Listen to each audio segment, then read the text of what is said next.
こんにちは。今年もこのシーズンがやってきました。GoPro Hero 12が手元に届きました。今回も公式サイトでの購入になります。今までと違うのが、今までシンガポールのウェアハウスから多分届いてたと思うんですけど、今回は国内発送になっていました。佐川さんが持ってきてくれました。なので、いつも国内発売日よりも数日遅れて届くっていう感じだったんですが、今回はちゃんと発売日に届いたのがね、ちょっと驚きでした。ただ、注文受付メールは来たんですけど、ウェブでトラッキングしようと思っても全然打ち込んでも、どこにあるよとか発送したよとかそういう情報が何も出なかったんですけど、13日発売日ですね、その日に突然あと3時間から6時間で届くよっていうメールが来て、本当に3時間後ぐらいに届いたんですね。ちょっとそこはびっくりしましたけど、でも発売日に手に入ったので良かったです。で、国内での定価は確か6万円ちょっとだと思うんですけど、今回私サブスクに入ってたっていうこともあると思うんですけど、46,800円でした。あと MAX レンズモッド 2.0 も買いました。なんか価格表示がよくわかんないんですけど、公式サイトで買うと大体そのぐらいの値段の感じです。GoPro ってもうずっとなんかこのぐらいの値段な感じで、iPhone のね、変動を考えるとちょっと安心しますね。で、一番ベーシックなパッケージというか、カメラ本体だけの購入と、あとレンズモッドだけの購入っていう感じで買いました。で、先行レビューされてる方はね、なんかかっこいいパッケージに入ってましたけど、私のはなんか普通に茶色い紙に包まれた紙パッケージに入っていました。別に全然いいんですけど。で、本体はですね、ほんと11と何ら変わっていなくて、外寸とかも全く一緒で、ディスプレイも大きくなるとか噂もありましたけど、全然変わってなくてですね、プロセッサーとかセンサーももちろん一緒ですね。外寸はもう9からずっと一緒なので、今まで通りこのメディアモジュラーも使うことができます。本体の下のこのマウントの部分に4分の1インチの三脚ネジ用の穴がついたっていうのはちょっと新しいところでしょうかね。外観的にはなんかちょっと青いスプレーが飛び散っちゃったのかなみたいな感じになってるんですけど、5万も6万もするようなカメラとは思えないようななんかおもちゃ感、ポップな感じがね、いいですね。で、メニュー的にもあんまり大きくは変わってないんですが、新しい機能とかモードが追加されてますので、その辺に対応したりとか、あとワイヤレスマイクが使えるようになったので、そういうのに接続するそういった画面ができていたりとか、若干使いやすくはなってます。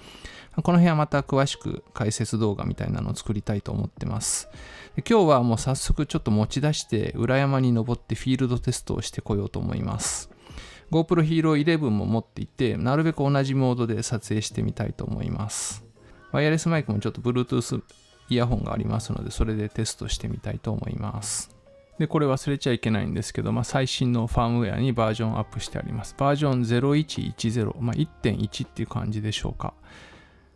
先行レビューされてる方は1位なんでしょうかね。ちょっとだから先行レビューで出されているようなものとは若干違う結果になるかもしれません。4K8 対7で60フレームで撮ってみようと思います。こっち97、11は97ですけど、ほぼ 100% からスタートでやっています。GoPro ビデオスタート。色はビビッドで、ハイパースムーズはオンになってます。天気は曇りですね。気温はだいたい30度ぐらいだと思います。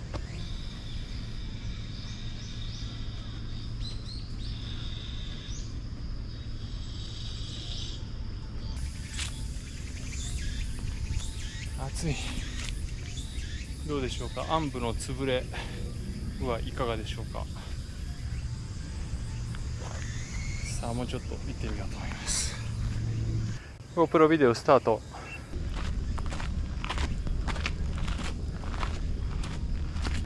今度はですね、16対9で撮ってみようと思います。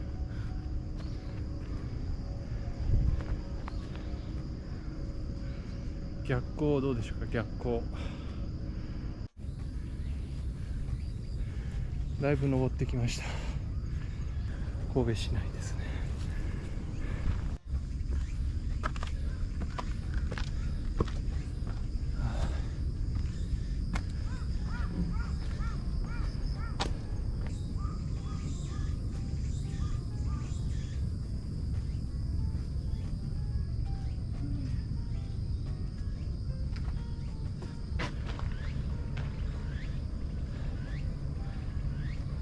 雲が多いんですけど、晴れてますかね。せっかくなのでタイムラプスをちょっと撮ってみようと思います。 5.3K でいきましょうか。 GoPro タイムラプススタート。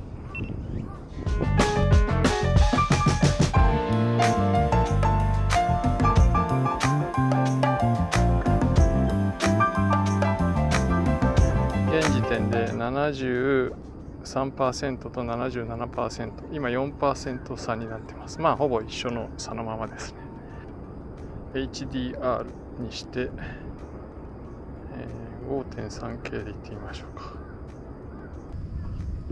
空の具合はいかがでしょうか。 HDR らしい写りになってるでしょうか。ちなみにですが iPhone14 Pro もウルトラワイドでちょっと撮ってみようと思います。同じく HDR です。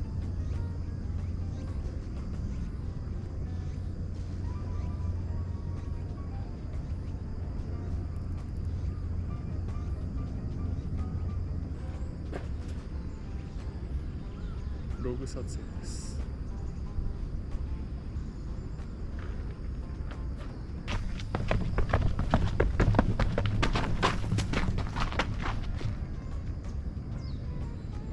どうでしょうか。太陽が出てきましたね。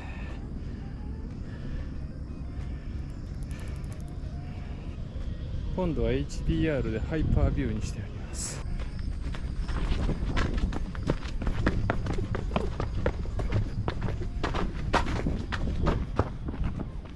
どんな感じなんでしょうか。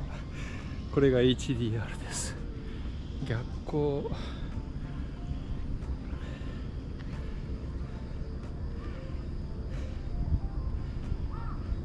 カメラ自体の温度は大体同じような感じかなと思います。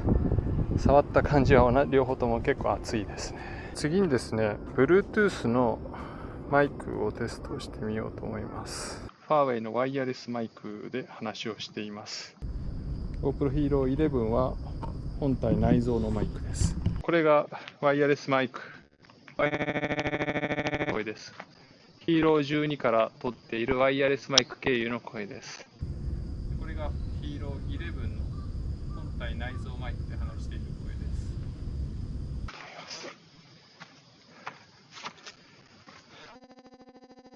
10メートル以上離れていると思うんですけど、どうでしょうか。スーパービューでオートブーストでちょっと走って降りていこうと思います。音声は12の方はワイヤレスマイクでいこうと思います。ちょっと暗いところを走っています。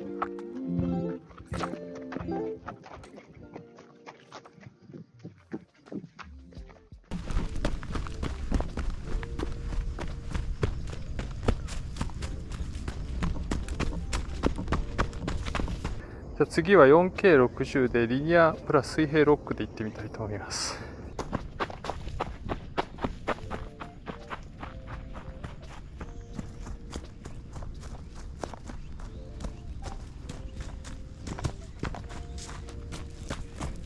今度は12は HDR にして、リニア水平ロックで行きます。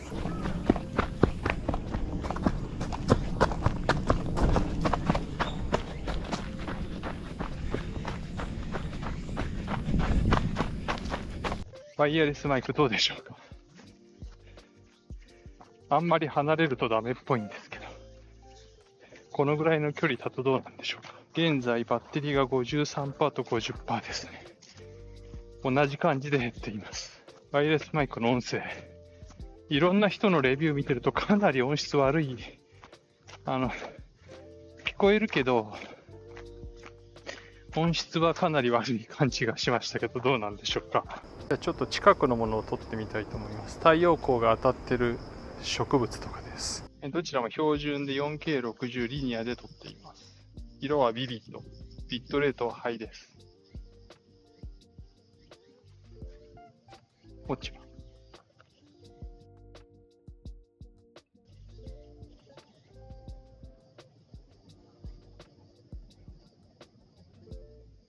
画面で見ると結構色合いが違いますけど、どうなんでしょうか。ということで無事帰ってきました。ですね、大体ほぼ同じような使い方をして47%、こっちが43%ということで、まあ大体同じぐらいの減り具合ですね。まあちょっと外で使ってみた感じでは、まあ使用感としてはもう全然ヒーロー11も12もね、同じですね。まあああいう屋外で実際に使う、まあフィールドで使うというか実際に使う中では、短い時間で映像を切っていくような使い方では熱停止するようなことは全然ありませんでしたね。非常に良かったです。で、山登って降りてきて結構いろいろ撮影しましたけど、まだねバッテリー半分近く残ってますので、バッテリーの持ちもそんなに以前ほど気にならないでしょうかね。で、今ですね撮ってきた映像を編集しつつ並べて確認したり大きくしたり小さくしたりいろいろやってみてはいるんですが、正直なところ違いがあまりないでしょうかね。皆さんどうでしょうか。どっちがどっちって書いてなかった違いがわかるでしょうか。 HDR もなんか、ちょっと使ったシチュエーションがあるかもしれないんですけど、あんまりね違いが分かりませんでしたね。なんか暗所に HDR は暗いところで撮ると綺麗になってるみたいなことも言われてますので、それもよくよくテストしてみたいと思いますけど、今日使った感じではほとんど違いがないと思いますね。で、あともう一個新しく追加されたログ撮影ですけど、これもなんか解像度がむちゃくちゃ落ちるというか、デジタルシャープニングが効いてないだけなのかもしれませんが、なんかもわっとした映像になっちゃって、ちょっとこれももうちょっと検証する必要がありそうです。またやってみたいと思います。ということで今日はちょっと取って出しみたいな感じで2つを並べてみました。あと音声のテストなどもしてみました。普通のマイクで収録する音はもう11も12もほんと変わんないと思います。で、ワイヤレスマイクで撮れるようになったっていうのはいいところかなと思いますが、音質がいまいちなのと、5メートルぐらいまででしょうかね。ワイヤレスマイクの種類にもよるかもしれないんですけど、あんまり離れると切れちゃいますね。いろいろまた課題がありますので、どんどん検証していきたいと思います。MAX レンズモジュラー 2.0 を使ったテストもしてみたいと思います。暗い中でのテストなんかもやってみたいと思います。その辺はまたどんどん動画を出していこうと思いますので、ぜひまたご覧ください。今までも私 GoPro 関連、アクションカメラ関連とか、普通のカメラに関するいろんな動画たくさんアップロードしてあります。カメラ初心者の方にも分かりやすく解説しているようなそういった解説動画もたくさんありますので、よかったらまたご覧ください。ということで今回もご視聴ありがとうございました。じゃあまた次の動画でお会いしましょう。さようなら。今喋ってるこの音声は先ほど GoPro で収録に使った Huawei FreeBuds 4i というワイヤレスイヤホンですね。Bluetooth イヤホンです。それを Mac にペアリングして Final Cut Pro のアフレコ録音という機能があるんですけど、そこで直接録音している音声になります。音質どうでしょうか。電話の通話用のマイクなんで、そもそもそんなに音質が良くないっていうのと、あとノイズキャンセルが搭載されているので、それもね、機能しちゃったりすると、やっぱ音質ってあんまり良くないかなと思うんですよね。なので、GoPro で収録した音声もあんまり良くないんですけど、どこまでが GoPro の責任で、どこまでがこのワイヤレスイヤホンの問題なのかっていうのがなかなかその切り分けが難しいところかなとは思いますが、使う分には全然問題なく使えそうです。それとファームウェアを更新したからかもしれないんですけど、若干他の市販前にテストされている方の音声に比べるとちょっと良くなっているような気もしますが、いかがでしょうか。